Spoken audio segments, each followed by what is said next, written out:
Disyembre 29, 1876, alas 12 ng tanghali hanggang alas 3 ng hapon sa selda, nananghalian siya at pagkaraay naging abala sa pagsusulat. Sa mga oras na ito niya naisulat ang kaniyang pamamaalam at ang pag-alaala niya sa mga nakaraan. Isang gabing maliwanag ang buwan, Miyerkules, sa baybaying bayan ng Calambal, isinilang si Dr. Jose P. Rizal. Sa mga ikinuwento ni Ina, ang kwento tungkol sa batang gamo-gamo ang siyang nagbigay ng magandang aral sa akin. Nitong kadakila ang kamatayan, sinabi niya ito pagkasakripisyo ng sariling buhay para rito. At gaya ng batang gamo-gamo, ako ay nakatakdang mamatay, na martir para sa isang dakilang mithiin. Naaalala ko pa ang masasayang araw sa hardin ng aming tahanan. Masakitin ako noon at alagang-alaga ako ng aking mga magulang.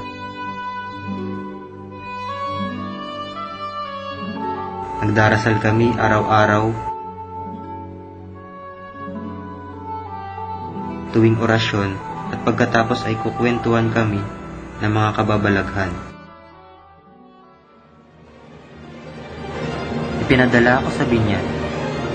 Dito ko naranasan ang unang pakikipag-away sa paaralan kay Pedro.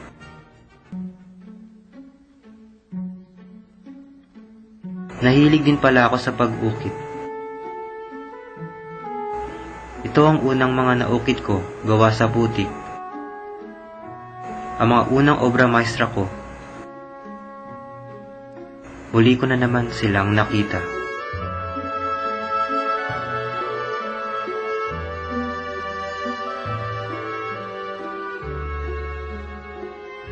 Ang kinahiligan kong ahedres, narito pa rin. Ang nagsilbing libangan sa paglalakbay ko sa bawat bayan na aking pinuntahan. Ginamit ko rin ang kakayahan sa paggamit ng bilis ng kamay, sa paghawak at pagpapagalaw ng mga bagay na siyang nagpapasaya sa aking mga kapwa Pilipino. Dinala siya ni Pasiano sa Maynila at nagpatala sa Ateneo de Manila. Dito ay nalinang ng gusto ang mga kakayahan ni Rizal.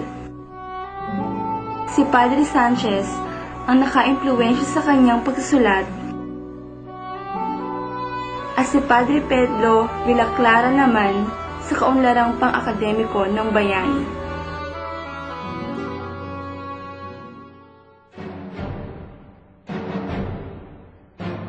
Huwag daw akong pag-aralin sa Maynila. Marami na daw akong nalalaman, pati na ang tungkol sa Gumbursa.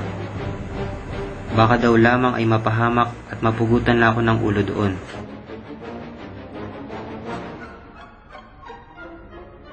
Ang Gumbursa ay pinangunahan tatlong paring martir, sina Padre Gomez, Padre Burgos, at Padre Zamora. Sila ang mga paring aking iniidolo.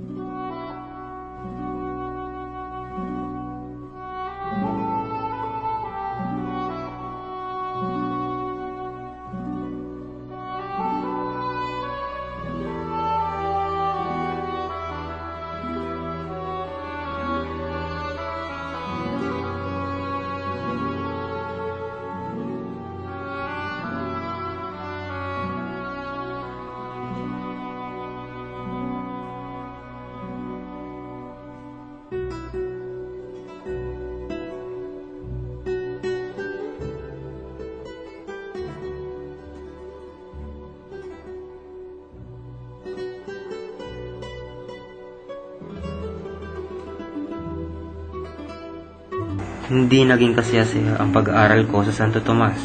May kinikilingan ng mga guro, may takda ang pagtuturo at kulang sa malasakit ang pangasiwaan sa ikatututo ng mga estudyante.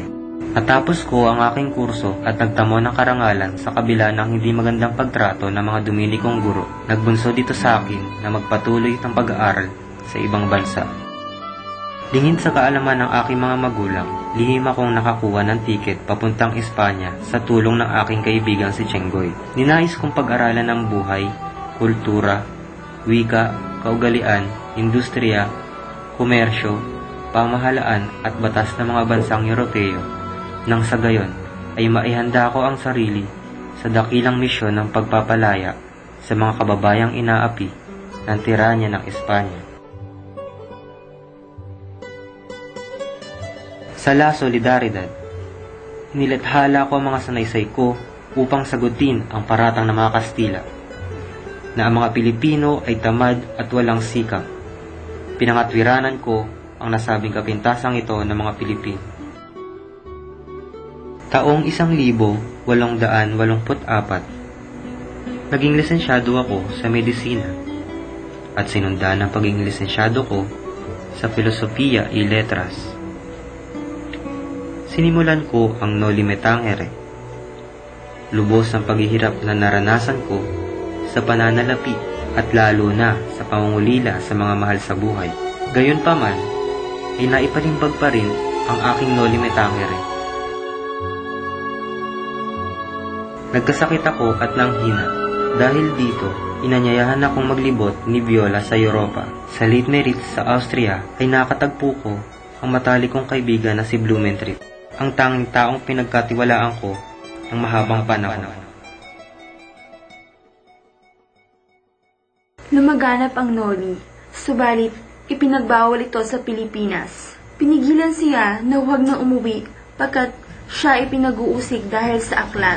Idineklarang laban sa simbahan ng Noli Me Tangere pagkat makapipinsala ito sa mga tao. Nabaalam din ang pagpapalimbag ng El Filibusterismo ko sa kakapusan na naman ng salapi. Ngunit isang mayamang Pilipino ang nagpahiram na naman sa akin. Salamat, kaibigang Valentin Ventura. 26 ng Hulyo, 1872, hinuli ako dahil sa natagpuang babasahin sa aking higaan na kumukutya daw sa mga praile, pobres frailes, at sinundan pa ito ng pagpapatapon sa akin sa dapitan. Nakita ko ang maigpit na pangailangan ng mga taga roon. Nagtayo ko ng klinika para sa lahat at maliit na paaralan upang bigyan diin ang pagtuturo ng agham, Ingles at matematika, pati ang pangailangan sa tubig at elektrisidad. Naaalala ko pa ang mga babaeng naging bahagi ng aking nakaraan, simbolo ng bawat paglalakbay ko sa bawat bayan na aking pinuntahan. Si Segunda Katigbak, bigo, taging mapait ang una kong pag-ibig sa kanya. Nagwakas ito ng maaga. Si Leonor Valenzuela, matangkad at maganda ang tindig. Si Leonor Rivera, ito ang pinsang ko na taga-Kamiling, palihim at mahabang panahon ang aming pag-iibigan. Si Osei San, ang tanging Haponesa na naging kasintahan ko. Si Gertrude Beckett, dalagang Ingles na may magandang pangangatawan. Ang asul na mga mata, mapupulang pisngi at buhok na kulay kayumanggi. Si Petit Jacobi, magandang pamangkin ng aking karera sa Belica, Madrid. Si Nelly Bosted, matalino, masayain at matuwid na babae. Sila ang mga babaeng napusuan ko, simbolo ng bawat bansang pinaglakbayan ko. Mayroong mga panandalian at ilan lamang ang tunay na minahal ng lubusan. Ngunit sa uli ay tanging si Josephine Bracken ang naging kabiyak ng aking puso. Ninais kong maging doktor ng mga sundalong Kastila sa Cuba noon. Ngunit sa Singapore, habang nagkakarga ng langis ang barko, inudyokan ako na tumakas at tiniyak pa na ligtas sa mga pag-uusig pagkat yon ay teritoryo ng mga Ingles. Ngunit hindi ako pumayag.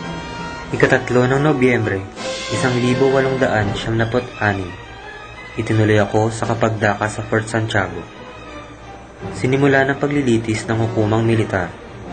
Sa kabila ng mga pagsisikap ng aking tagapagtanggol na si Teniente Luis Tabiel de Andrade sa akusasyon sa aking rebelyon, sedisyon at pagtatatag ng iligal na samahan, At dito'y hinatulan ako ang kamatayan.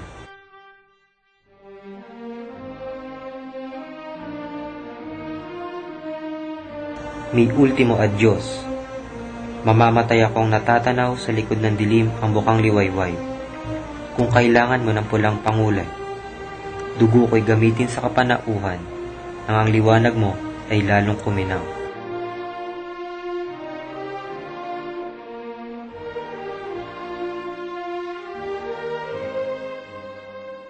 Eksaktong alas 7:03 ng umaga nang namatay si Rizal sa kasibulan ng kanyang kahustulang gulang sa edad na 35, 5 buwan at 11 araw.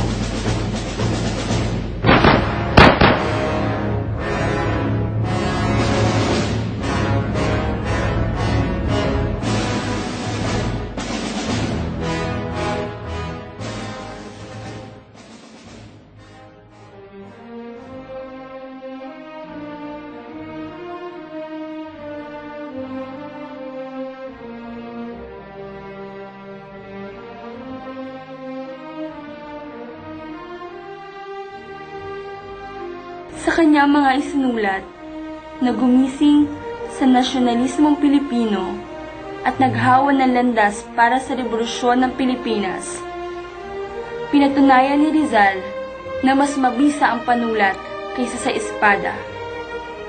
Bilang henyo, manunulat, siyentipiko at martir politiko, karapat-dapat siyang saluduhan ng kasaysayan bilang pambansang bayani ng Pilipinas.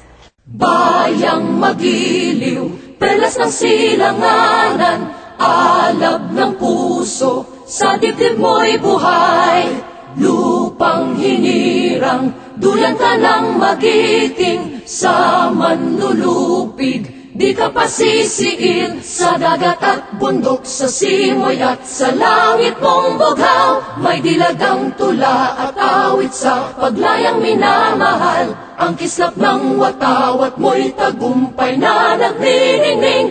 Ang bituin at araw niya kailan pa may di magdidilim. Lupa ng araw ng luwalhati't pagsinta, buhay ay langit sa piling mo. Aming ligaya na pag may mga api ang mamatay ng dahil sa'yo.